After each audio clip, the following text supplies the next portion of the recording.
Hey everybody, this is Mr. Wilson. I've created this PowerPoint in order to assist students in figuring out how to exactly format a video script. When I ask my students to script a video, I have them do it in a very specific format. A lot of students have trouble understanding the exact format of that script. So I created this PowerPoint in order to assist my students in figuring that out. So we're going to take a look at a quick scene of dialogue. That's what we're mostly going to be shooting, scenes of dialogue, and they have to be in ESCUES. Now if you don't know what that means, you should watch the ESCUES video. We should also know all of our 8 shots, so we should have already been watching those videos or gone through those tutorials. So we're going to take a quick look at this scene of dialogue and figure out how it would be scripted. But as we watch it, what I want you to do is figure out how many scenes and how many shots are in this short scene of dialogue, okay? So as we watch it, count the number of scenes and the number of shots in this production, okay? So we're going to watch it and you count.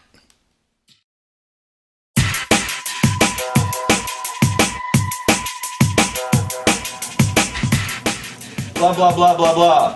Blah blah blah. Blah blah blah blah. Blah blah. Blah? Blah blah blah.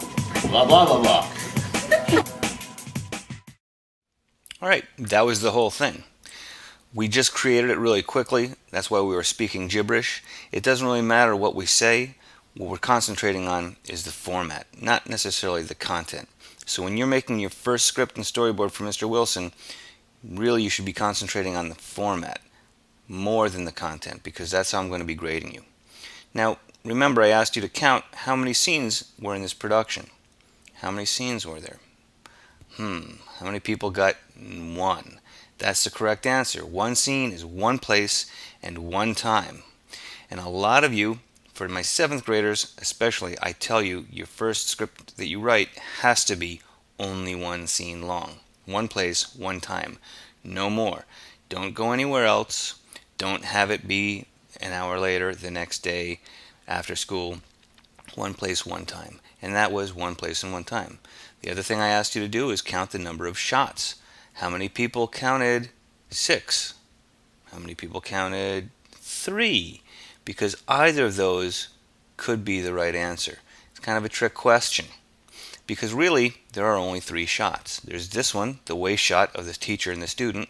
Even though it's not really a waist shot of the student, it is more or less of the teacher, so we would call it a waist shot.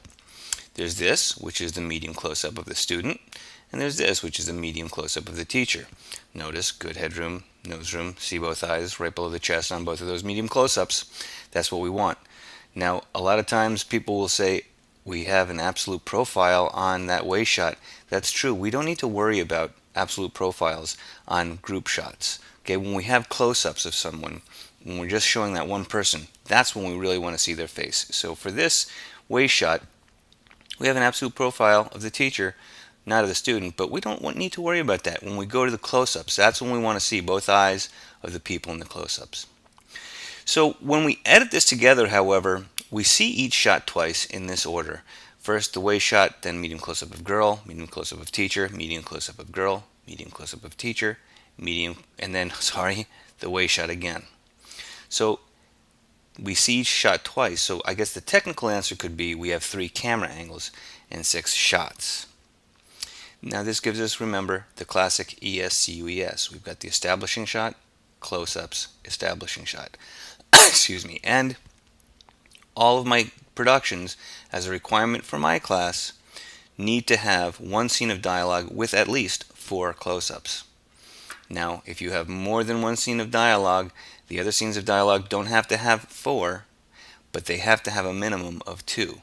So the math question I often give my students is, if you have 2 scenes of dialogue and you have no other requirements, what's the minimum number of shots in your production? How many people can figure it out? It's 10. Hopefully you can figure that out. Now, if you have to have an insert shot in your production, that's another shot.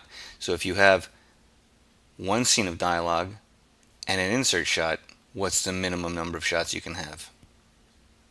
7.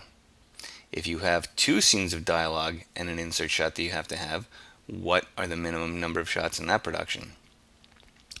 11.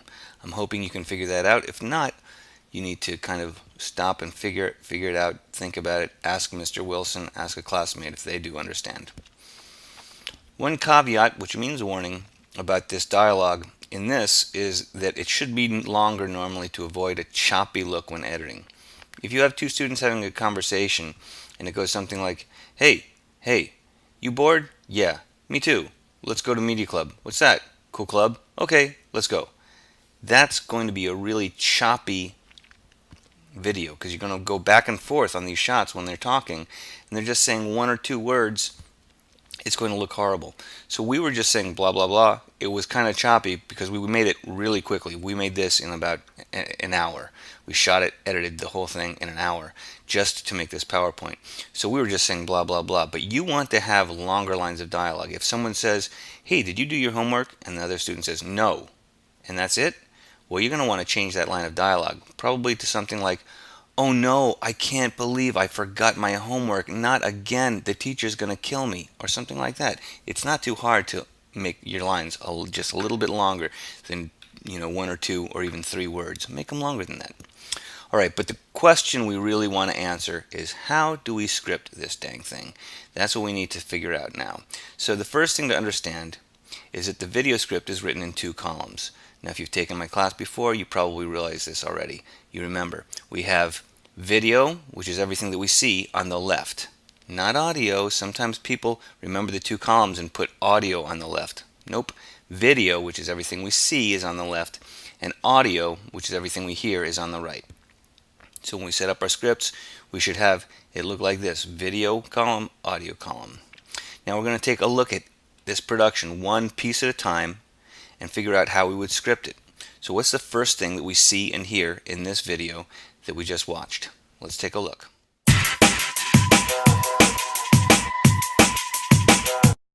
That's it. So what we see is the title. So that goes under video in parentheses. In parentheses we would put title in all caps, colon, and then the name of the production, which is blah blah. And then the first thing we hear is the music. That goes under audio because we hear it. Also in parentheses, music, colon, and I use a song called Velocity Philosophy. If you don't know what your music is, you can just put fast music or sad music or angry music or frightening music, scary music.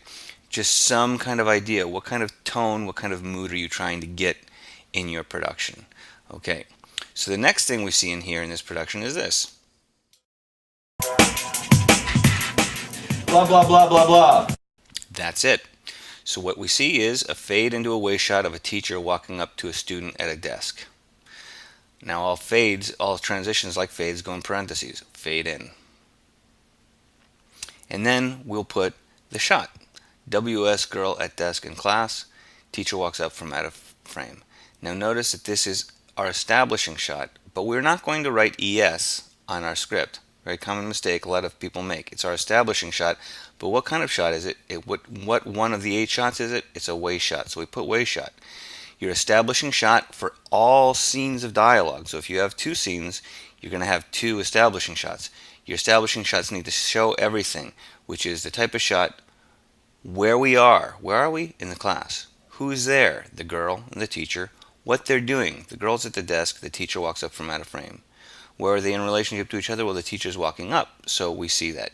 So it needs to include all of that stuff that an establishing shot needs to show us. Where we are, who is there, what they're doing, where they are in relationship to each other. This little sentence, WS girl at desk in class, teacher walks up from out of frame, answers all of those questions. Now, the first thing we hear is the music fades down and the teacher says, blah, blah, blah, blah, blah. So we put music fades down in parentheses, and then the teacher, in all caps, blah, blah, blah, blah, blah, period. All right, then the next thing that we see in here is this. Blah, blah, blah. That's it. It's a medium close-up of the girl, so we put MCU, in all caps, girl, over on the video side. What do we hear? She says, blah, blah, blah. So we put girl in all caps, colon, blah, blah, blah, period. That's it. Next shot is Blah, this. blah, blah, blah. Medium close-up of a teacher, bam. The teacher says, blah, blah, blah, blah, bam. Teacher, all caps, colon, blah, blah, blah, blah, period. Next thing we see in here, blah blah, another MCU girl, bam. She says blah, blah, bam. Girl, blah, blah, period. What? Another MCU teacher, bam. Okay, now we're going to pause for a second here and point out the minimum you're going to write over here on the video side is the type of shot and who it's of, minimum. MCU girl, MCU teacher, MCU girl, MCU teacher. That's fine if that's all you're putting, but sometimes you're going to want to have some direction when you're writing a script. Maybe you want to write MCU Roger shaking in fear, or WS Tim and Bob jumping up and down in joy. So you're going to want to write direction if you have an idea of how you want that person to be acting or moving. So if you have a certain look that you want, like passing the note, you want to write that as direction. And for this, since the teacher goes blah and looks confused, I might put looking confused as direction in my script, because that is what we see. He asks blah, so teacher, all caps, colon, blah, question mark, because if it's a question, make sure you put a question mark. A lot of students don't. Last thing we see in here, blah blah blah, Blah, blah, blah, blah. that's it. So we go back to the ES, our establishing shot, which was a waist shot. So which one are we going to put? We're going to put ES on the script? Nope, we're going to put WS, because that's what we put on the script, the type of shot. WS and conversation, teacher exits. That's enough. They both say blah a few more times, girl blah blah, teacher blah blah blah, and bang, there is our script of that production. This is what it would look like before, of course, we actually shoot.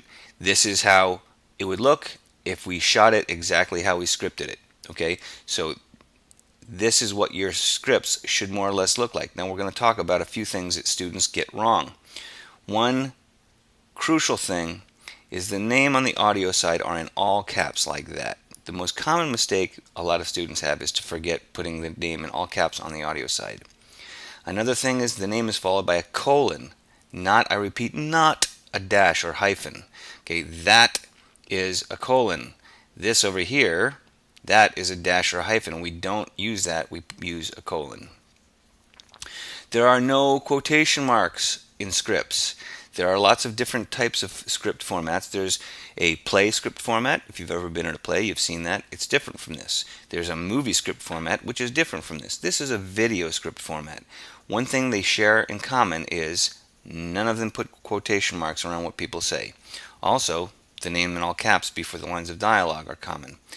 If you learn that you put quotation marks around what people say, you're going to need to delete that, get rid of that out of your head.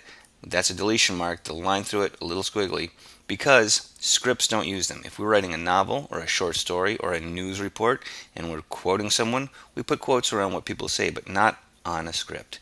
So the deletion mark is just that single line with a little loop at the end. If you don't know your proofreading marks, you're going to want to learn them, because when you print out your script and you have a couple mistakes, I don't want you to print it out again, because that's wasteful. We're just going to use proofreading marks. Did you put quotes on your script? Oops, you're going to have a peer edit, and hopefully they'll catch that. All you need to do, put the deletion marks through all of your quotes. Okay, another thing is the shots and the dialogue need to line up correctly in the right order. So we see this shot of the girl, this MCU of the girl, when we hear this line of dialogue from the girl, so that they line up perfectly, like this. Zhink. Okay, they need to line up perfectly. So we see this shot of the girl and the teacher as the teacher says this line, this shot of the girl as the girl says this line, this shot of the teacher as the teacher says this line. If it's like this, it doesn't make sense. It's confusing. It's hard to read, hard to understand. Okay? Well, so does the teacher start talking as we fade in? Then the girl talks on that shot, and then we have a shot of the girl and the teacher talks. We have a shot of the teacher and the girl talks. Is that what I want? And a lot of students will say, well, obviously, if the girl's talking, we see the girl. No. Sometimes we'll have a reaction shot of someone listening. Sometimes someone will be talking to them and they'll be looking very scared or upset or concerned, reacting to what is being said to them. So oftentimes we will see someone who's just listening, being talked to while we hear someone else talk. So is that what we want here? I don't think so. So this is wrong, and you'd lose points but it's also very confusing to read, very hard to understand. So look at this again. What? I'm not sure. Oh, okay. That is very easy to understand. We're going to single space everything, but in between every shot, we're going to double space. So single space everything, but in between each shot, we're going to double space. So for example, on this waist shot, at the end, the girl and the teacher's lines aren't separated because they're both on this line, this shot. So we don't need to separate them.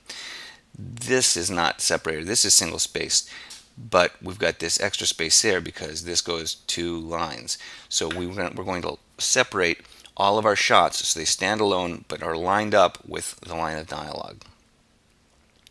Okay, finally a word about grammatical conventions. You must follow all the normal rules. Sentences begin with a capital letter like that, and they end with correct punctuation like that if it's a simple declarative sentence, blah blah blah, period. But if it's a question, you need to put the question mark. Otherwise, it's not a question. So you need to make sure if it's a question, put the question mark. All right, one last note about punctuation. It's helpful to know all of the comma rules, especially these 2 that I'm going to teach you now. When you're in elementary school, you learn, well, when you take a pause, you add a comma. That's something that you learn when you're a little kid, and sometimes students don't unlearn that, and they put commas where they don't belong, and they don't put commas where they do belong. There are rules for commas. I'm not expecting you to learn all of them, but there are 2 that are going to be in your scripts, I guarantee it. They're not required, but you're going to probably have them, and that is interjections and direct address. Now, an interjection is one of the 8 parts of speech. I don't know if you know the 8 parts of speech, but you probably should at this point in your life. Noun, verb, adjective, adverb, preposition, conjunction, interjection, and I'm missing one, pronouns. That's it. So if you don't know the 8 parts of speech, I'd learn them because it helps us talk about language, which is important. But an interjection is a word that shows emotion. Like, yes, aw, cool, rats. Those are interjections. They show emotion, and they're always set off from the sentence by either an exclamation point or by a comma when the feeling's not as strong, which you'd know if you listen to Schoolhouse Rock. Great song, one of my favorites. Interjections show excitement and emotion, hallelujah. So you should watch that if you haven't. But we're going to take a look at a medium close-up of Bob, as Bob says, man, this class is boring. Now there's a mistake here. What's the mistake? Who can figure it out? Well, since we were just talking about commas, it's probably a comma. Since we were just talking about interjections, it's probably an interjection in that sentence. Which one of those words is an interjection, showing emotion? Man, this class is boring. I don't think it's class. People don't go, class, when they're excited, right? Do they go, man? Yeah, they do, don't they? So we would put a comma after the interjection, man. That's the proofreading mark for add a comma, the little caret. In this context, man is an interjection. Normally, it's a noun, person, place, or thing. Hopefully you know that. All right, the next comma rule is direct address. When 2 people are talking and one addresses the other directly using either a nickname, a name, or a term like sir or dude or hombre or Holmes, they're always separated again from the sentence by commas. Okay, so again, how would I fix the line above? We've got another medium close-up of Bob, and Bob says, like I told you, Chief, you have to take the wrapper off before you eat it. There's a mistake here. Again, what do you think the mistake is? Probably a comma, right? Yeah. Probably direct address. That's what we were just talking about. Bob is talking to someone. He's directly addressing someone. He's directly addressing them as a name, a nickname, or a term.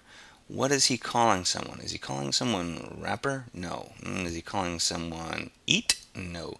He's calling them chief. What's up, chief? So that is what needs to be separated from the sentence with a comma. But if it's in the middle of the sentence, it needs to be on both sides. So, like I told you, comma, chief, comma. You have to take the wrapper off before you eat it. So if your direct address is in the middle of a sentence, you have to put commas on both sides. Okay, time for a pop quiz. There are 15 mistakes in the line above. See if you can find them all. Okay, we've got another medium close-up of Bob, and Bob says, "Dag, yo, those are some cool boots. Where did you get those boots at? They're vicious, dude." Okay, 15 mistakes there. Now, if you had 15 mistakes in your script when you turned it in like this, that's 15 points off. That's a lot of points. If you had this many mistakes in just this little section, you probably had lots of mistakes other places. So we need to make sure that we can look at this and figure out all the mistakes here. So I want you to pause this and count. See if you can count all 15. Did you pause it? You probably didn't. Go ahead and pause it. Okay, you either pause it or you're just not going to. So we're going to move on and we're going to count the mistakes. We're going to do it in order. So I want you to see if you can figure out what's the first thing we need to correct here. Not the period after dude. We should all know that that's a mistake that we need to correct, but that's the last one. So what's the first thing we need to do? How many people have figured it out? The dialogue needs to line up with the shot like that. Oh, that's much better, right? Yes. Next mistake. What do you think? Bob's name on the audio side should be on all caps, remember. So the proofreading mark, we're going to use proofreading marks, 3 underlines underneath any letters you want capitalized. So the O and the B need to be capitalized. Next correction, it needs to be followed by a colon. So we're going to put a deletion mark through that hyphen and add a colon. Next correction, no quotes. Good. Delete those with your deletion mark. Next correction, capitalize the first word, dag. That is the first word. So 3 underlines underneath the D in dag. Not the whole thing, just the D. Next thing, dag, yo. Comma after dag, because that's an interjection. Bob is showing emotion with that word, dag. Those are some cool boots, dag. Now he's not going, dag, yo, those are some cool boots. He's going, dag, yo. So we're going to put a comma there. There's the proofreading mark for the comma. Next mistake, comma after yo, because he's calling his friend yo. What's up, yo? So that's what people say sometimes. Call each other dude, yo, man, pinhead. Any kind of term you'd call someone, you would put a comma after it. And even if dag wasn't an interjection, we'd need to put that comma there because yo is in the middle of the sentence. So what's the next thing? Dag, yo, those are some cool boots. Where did you get those boots at? They're vicious, dude. We need to put a period after boots because dag, yo, those are some cool boots. That's the end of the sentence. We put a period there, circle it, because if we're using proofreading marks, that's what we do to end punctuation. Circle it. Capitalize a W in there, which is the next correction. We never end a sentence with that. This is a tricky one because really, when we're writing dialogue, we can write the way people talk. So if Bob is a type of person who'd say, "Where'd you get those boots at?" we could write that. That's fine. If he goes, "What up?" we could write that. That's fine. People talk differently than the way they write, oftentimes, or speak when they're speaking formally to a teacher. But we're going to assume that Bob knows his grammar and doesn't speak grammatically incorrectly. So let's say a guy like me, I would never say, "Where did you get those boots at?" because we should never end a sentence with that, so I wouldn't. So we'll get rid of the at, and we're going to put a question mark after boots. Remember, we circle all end punctuation. Now the next one is, that's the wrong there. It needs to be capitalized, so that's 2. Which there do we need? T-H-E-I-R? Nope. T-H-E-Y apostrophe R-E. Anytime we can say they are instead of there, it's the contraction of they are. They're vicious. They are vicious. So we're going to say they're vicious. They're right there with the apostrophe. The next one, the comma before dude or after vicious, because it's direct address. Bob is talking to someone. He's addressing someone as dude. So we're going to put that comma there. And then the last one is period after dude. Okay, so that's 15 mistakes in that little thing. That's why you really need to make sure you're focusing and not having any of these types of mistakes. When you're done with your script, you're going to have it peer, go through one of the script checklists that's in my room to make sure that you don't have any of these mistakes before you print it out. After you print it out, I would get another peer to make sure that you don't have any mistakes there, and if you do, use proofreading marks to correct them. Okay, and then you're ready to storyboard, which you also need to learn how to format. We'll go over that in class. Okay, so good luck on your scripts. Remember, if you have questions, ask 3 before me, and then come and see me. Or you could just watch this video again. Good luck.